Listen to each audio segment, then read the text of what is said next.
Happy New Year, everybody! I hope you and your loved ones had an amazing holiday season and are staying as safe and sane as possible. I know it's crazy out there, but it's a new year, meaning new beginnings, and hopefully things will start getting back to normal. Anyways, in today's video, I'm finally going to be introducing the Pokemon found on Route 1 of my Fakemon region, known as the Fyrún Region. All of you know the typical Pokemon usually found on Route 1. These will be exactly that. I've actually shown a lot of them on my Instagram over the last week. But in this video, like normal, I'm going to be diving more into their lore, inspiration, and my creative process behind these designs. I'll also be giving you a sneak peek at their second stage evolutions in this video. And I'll be introducing their third stages and their forge forms in my video next week. Anyways, let's dive in and take a look.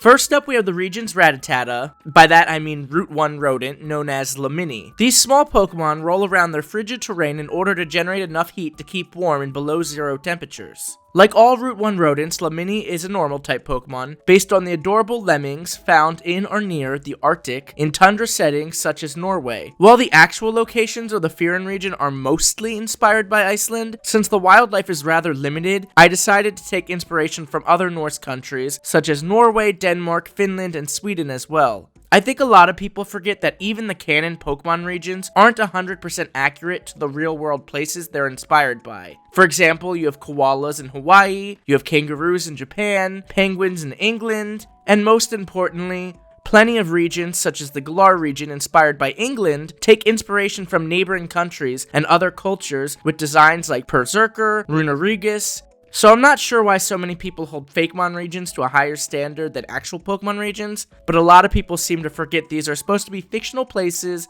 and take pleasure in trying to poke holes in these sort of things. Hate to break it to you, but Pokemon just be that way sometimes. Anyways, I felt the lemming made perfect sense for the Fyrún region's Route 1 rodent, given the region's colder climate and Norse connections. As far as the design goes, being a normal type, I felt all that was needed to be done to make it look like a Pokemon was making it as round and cute as possible, with bright colors and big exaggerated features. Lemini evolves into Lamas. It maintains its normal typing, but definitely gains some pounds when evolving. Lamas overpopulate the Fyrún region in massive hordes, often creating roadblocks for travelers. These hordes will often act in sync with one another, creating bridges over any obstacles that present themselves during migration. Its dex entry is a reference to the fact that lemmings overpopulate many locations, moving in large groups. As a fun nod to the popular myth that lemmings commit mass suicide, the line even learns a couple of ghost-type moves like Destiny Bond. This design is still simplistic and friend-shaped, staying true to the color palette in its predecessor's design. I know a lot of people don't really seem to care for or really use the Route 1 rodents. They're not usually anything to write home about or really invoke fear, but nonetheless they are a crucial part to every Pokemon region and its Pokedex. And with the Lamas's hidden ability being huge power, I think it would hit fast and hard. I worked with the amazing and artist Stray on both of these designs. I love how he draws rodents, and because of that, I felt like he was the perfect person to do these designs with me. I hope you all find them as cute as I do. Like all other Route 1 rodent lines, this line is only 2 stages, so it won't be in next week's video, but instead I'll formally be introducing the Fyrún region's Pika clone in next week's video alongside the final stages for the bird and bug lines.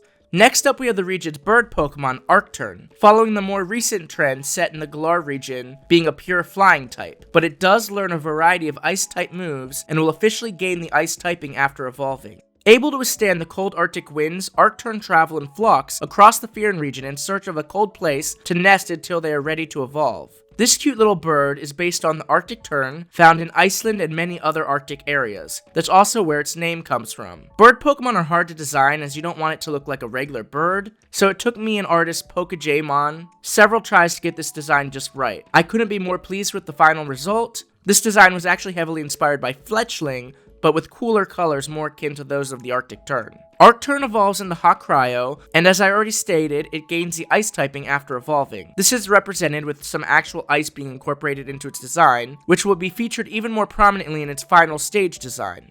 Soaring through the sky, the wind generated by Cryo is said to be so cold it coats the ground below in a gentle frosting.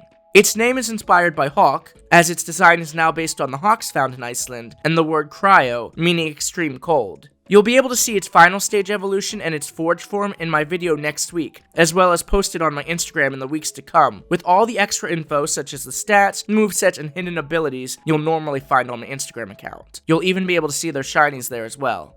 Last, but certainly not least, we have the Fyrún Region's pesky bug line, starting with Wiggly. Its name is a combination of the words wiggle and gleam.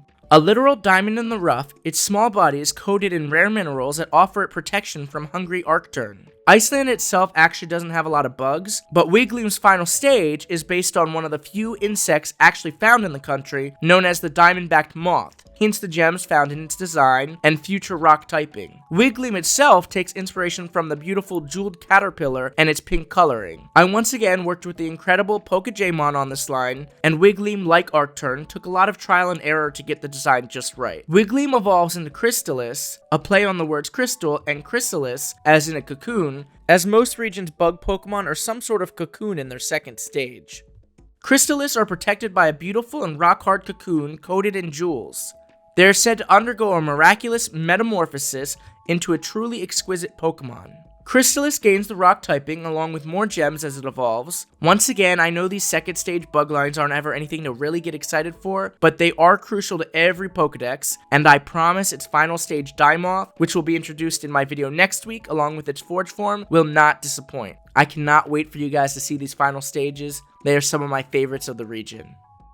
If it wasn't already obvious looking at these designs, Route 1 in the Fyrún region will be a snowy one, so you can expect a lot more ice types earlier on in this region. That being said, the Fyrún region, at least geographically, is primarily inspired by the country of Iceland and some of its iconic landmarks and locations. But it is important to note, while the Fyrún region is a frigid one much like Iceland, it isn't all snow. It's actually got a wide variety of beautiful biomes. I just thought it would be fun to flip the formula on its head and feature some types we don't normally see earlier on in Pokemon games, like the often ignored Ice type and even a couple Ghost types as well. I hate to be a broken record, but once again I'll be introducing the region's Pika clone and the evolutions for Hawk Cryo and Chrysalis next week, along with their Forge forms. If you're new and you do not know what a Forge form is, it's the Fyrún region's brand new mechanic, which I introduced in one of my previous videos, so I suggest you go back and watch that if you haven't already, to catch yourself up to speed before next week's video. So I hope you all will be back to see the conclusion to these lines.